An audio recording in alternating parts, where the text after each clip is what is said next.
My thumb was on the delete button. I'd written the goodbye in my head 100 times, and now I was finally doing the grown-up thing, scrubbing her out of my phone so I could stop checking it. I expected nothing. That was the whole point of deleting a number. You accept that the silence is permanent. Instead, in the half-second before I pressed it, the screen lit under my thumb with a message from the name I was about to erase. "Don't," it said. "Please." 2 words. 11 months too late. And my hands started shaking so badly, I had to set the phone down on the table. My name is Sam Okafor. I'm 36. I do finish carpentry, trim, molding, the detail work at the end of a build that nobody notices unless it's done wrong. It's a trade about endings, really. About making the last 10% look like it was always meant to be there. And I'd gotten very good at finishing other people's rooms while leaving every important thing in my own life unfinished, including the one I'd spent 11 months pretending was over. Her name was Lena Vasquez. She'd been my best friend for 6 years before the silence. The kind of friend who had a key to my place and opinions about my groceries. She ran a little bakery 2 streets over and smelled permanently of cardamom and burnt sugar. And she kept a battered thermos covered in stickers that had survived a decade. One of which was a cartoon goose wearing a tie that she said was her professional persona. She narrated her own life under her breath while she worked. A low-running commentary I used to pretend I couldn't hear so she wouldn't stop. She knew how I took my coffee and which of my silences meant trouble. And for 6 years, that knowing had been the steadiest thing in my life. Right up until 11 months ago, when it all went quiet. We'd had a fight. That's the unglamorous truth of it. Not a dramatic one, a stupid one. The kind that's never really about the thing it's about. At a friend's birthday, late, a little drunk, someone had asked if we were together, and I'd laughed too fast and said, "God, no, we're just friends." And I'd watched something close behind Lena's eyes like a shop pulling down its shutters. She'd gone quiet for the rest of the night. The next morning she'd texted that she thought we needed some space, and I, being a man who'd rather lose something cleanly than fight messily to keep it, had texted back, "Yeah, maybe that's smart," and that was the last either of us said. 11 months. 6 years of friendship ended by 2 cowards being polite at each other. You should understand what those 6 years had been, to know what the silence cost. We were the kind of close that confuses people. She had a key. I knew her coffee order and her sister's birthday, and the exact pitch her voice hit when she was about to cry and didn't want to. We spent more nights at each other's places than apart. 2 people orbiting each other so closely that everyone around us had quietly assumed the obvious thing years ago. Everyone except us. Because we were the 2 with the most to lose by saying it. We'd both dated other people, half-heartedly, and reported back to each other over her day-old pastries, and never once let the conversation drift toward the question sitting in the middle of the table. That question had a chair at every dinner we ever ate. We just kept setting a place for it and never letting it speak. That was the lie I'd lived in for 11 months. That "we're just friends" had been the truth, and that the space she asked for was something I'd respected rather than something I'd been relieved to hide behind. Because the space meant I never had to look at what my laugh had been covering. The space was a wall, and I'd helped build it. And then I'd told myself I was being respectful by never knocking. It cracked open on an ordinary Thursday night, alone in my kitchen, when I finally decided to delete her number. I'd been carrying her in my phone like a wound that wouldn't close. 11 months, and I still checked our last conversation sometimes. That flat, "yeah, maybe that's smart," sitting there like a tombstone. A friend had told me, kindly, that I needed to let it go, that you can't heal around a number you keep touching. So that Thursday, after a job that left me too tired to argue with myself. I poured a drink I didn't want, and I opened the contact, and I held my thumb over delete. The kitchen was quiet. The fridge hummed. Rain had started against the window, that soft, persistent kind that makes a small apartment feel even smaller. And the only light was the phone, and the one bulb over the stove I never bothered to turn off. I looked at her name, and I thought about cardamom, and the goose thermos, and the sound of her narrating her own baking. And I told myself that keeping the number was keeping a door open to a room that no longer existed, and that closing it was the kind thing, the adult thing, the healthy thing. I almost believed it. I'd had 11 months of practice believing things about this. I'd become an expert in the comfortable version of events, that we'd grown apart, that the space had been mutual and mature, that some friendships just run their course. It was a clean story, and I'd sanded it smooth over 11 months until there were no splinters left to catch on. Deleting the number was supposed to be the last coat of finish on it, the thing that made it permanent, the detail at the end that made the whole ending look like it was always meant to be there. My thumb came down, and in the half-second of travel, the screen changed under it, her name jumping to the top, a new message, the contact I was deleting suddenly alive in my hand. 2 words. Don't. Please. I went still. Not dramatically. Just still. My thumb hovering over a button I could no longer press, my heart doing something violent and unhelpful. I sat down because my legs had quietly resigned. The 3 dots appeared, vanished, appeared. 11 months of silence breaking at 9:40 on a Thursday, and I held the phone with both hands like it might bolt. I don't know why I'm texting. I just had a feeling. Which is insane. I've had my thumb over your name for 11 months, too. Then, before I could answer, I deleted you twice and added you back both times. Tonight I almost did it for real. And then I couldn't. And I needed to know if you'd kept me. And I know that's not fair to ask after 11 months of nothing. But I'm tired of being fair. Being fair is how we got here. I want to tell you I typed something wise. I didn't. I sat in my kitchen and let 11 months catch up with me all at once. Because the thing about deleting someone is that you can't do it while they're asking you not to. And the thing about being asked not to is that it tells you everything the silence had been hiding. And sitting there, phone shaking in my hands, I finally let myself think the thought I'd spent 11 months sanding off the edges of. People don't hold their thumb over a name for 11 months over a friendship that ran its course. You don't dust around a thermos like a relic. You don't replay one sentence from one birthday 1,000 times unless that sentence cost you something enormous.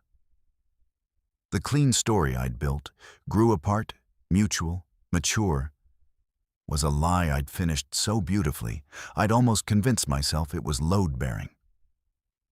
It wasn't.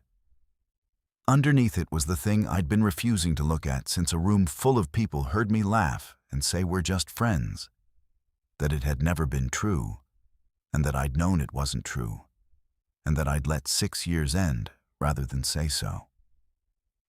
That is the lie I'd lived in for 11 months. That I'd respected her request for space, when really I'd been grateful for a wall I didn't have to build myself. I had poor survival instincts around the one person I couldn't afford to lose, and I'd proven it by losing her on purpose and calling it maturity. I started noticing it then, all of it, the way you do when it's almost too late. The coffee. For 6 years she'd made me a cup the way I take it whenever I came by the bakery before open, no charge, no comment, sliding it across the counter mid-sentence. And I'd thought that was just Lena being Lena. Except she didn't do it for anyone else. And I'd been careful never to wonder why. The laugh, the one that broke us. God, no, we're just friends. I'd replayed it 1,000 times in 11 months, and only now let myself hear what I'd actually been doing. Answering too fast, too loud, because the honest answer had been sitting behind my teeth for years, and I'd been terrified it would fall out in front of a room full of people. The thermos. She'd left it at my place the week before the fight, the Goose thermos, the one thing she owned that she'd had for a decade. And in 11 months, she'd never once come to get it. A woman comes back for a 10-year thermos. Unless leaving it was the only thread she couldn't bring herself to cut. It had been sitting on my shelf the whole time, and I dusted around it like a shrine I wouldn't admit I was keeping. The text her sister had sent me 2 months into the silence that I'd stared at and never answered. She's not okay, you know. Neither of you is.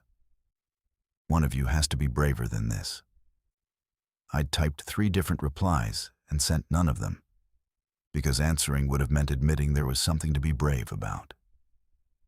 I'd finished 100 rooms in 11 months and left the only thing that mattered unfinished on a shelf next to a Goose thermos. That is hiding with better branding. I kept you, I finally typed, my hands not entirely steady. I never deleted you. Tonight was the first time I tried, and I couldn't do it either. Lena, can I call you? I can't do this in text. I've done 11 months of the careful version. I don't want to be careful anymore. The phone rang before I'd set it down. I answered halfway through the first ring, and there was a long, open silence on the line. The sound of her breathing, rain on her window matching the rain on mine 2 streets away. Don't be kind about it, she said finally, her voice thin and unsteady. Whatever you're about to say. If you're going to tell me we should stay friends, or that the timing's bad, or any gentle thing, please just don't.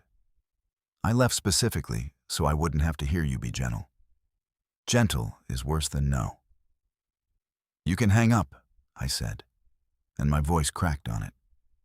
If you want. We can pretend tonight was a weird coincidence, and you come get your thermos sometime, and we let it go for real.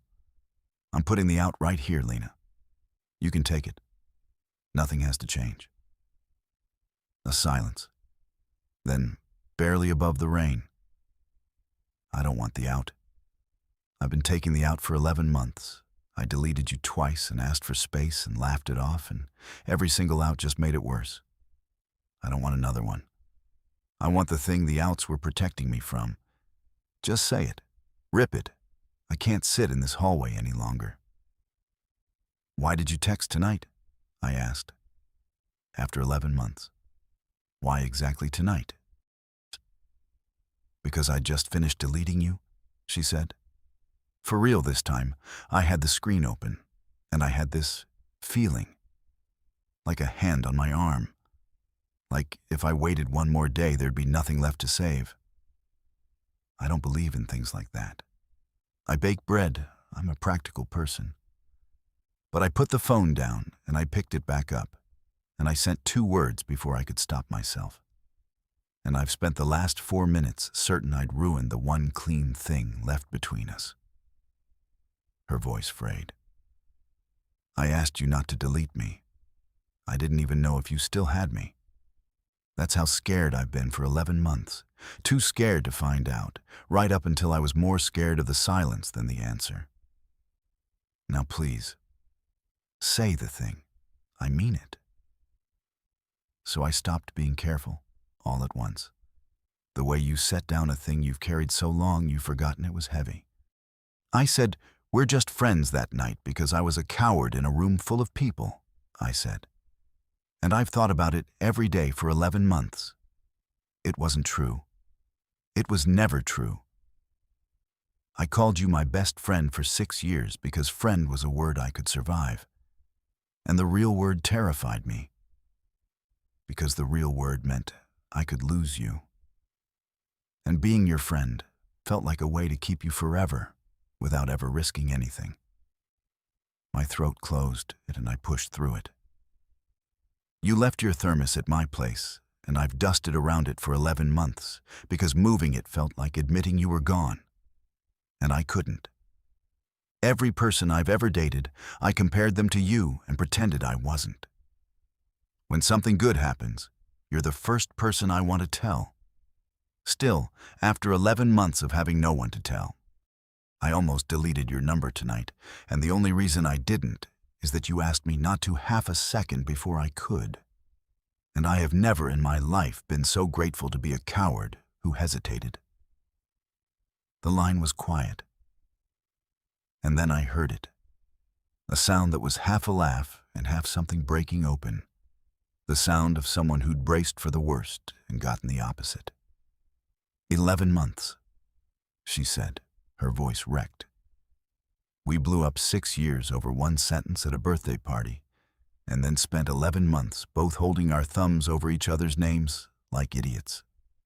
We are the two most emotionally constipated people in this city, and I run a bakery. I've met some contenders. In my defense, I respect a clean ending. I finish rooms for a living. You left the most important room in your life unfinished on a shelf for 11 months, Sam. You don't get to claim clean. That's fair. That's deeply fair. I retract it. She laughed, wet and real, and then went quiet. And when she spoke again, it was almost a whisper. I'm 2 streets away. I've been 2 streets away the whole time. I could walk over right now, in the rain, like a lunatic, before I talk myself back into being scared. A pause. Don't hang up. Just stay on the line while I find my shoes. I don't want to lose the sound of you again. So I stayed on the phone and listened to her hunt for her shoes and swear at her umbrella 2 streets away. And I unlocked my door and stood in it. And a few minutes later, she came up the walk in the rain, with her hood up and her phone still pressed to her ear.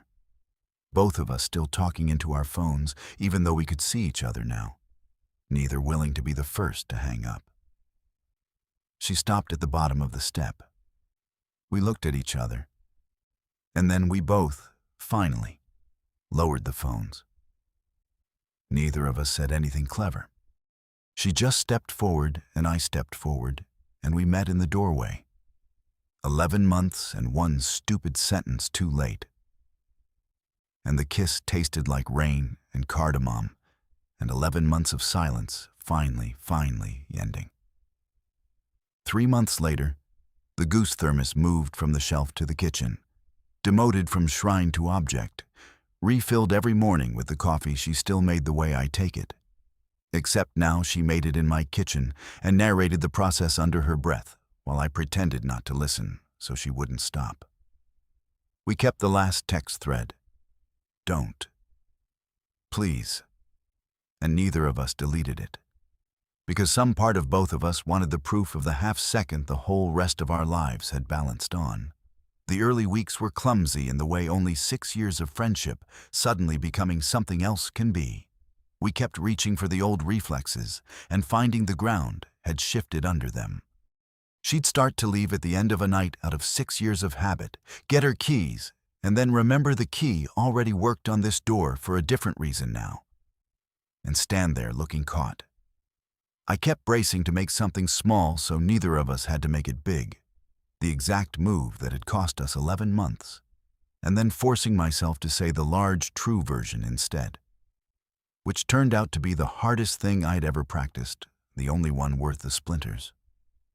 We argued finally about real things, the way we never had in 6 careful years, because there was something underneath worth arguing over now.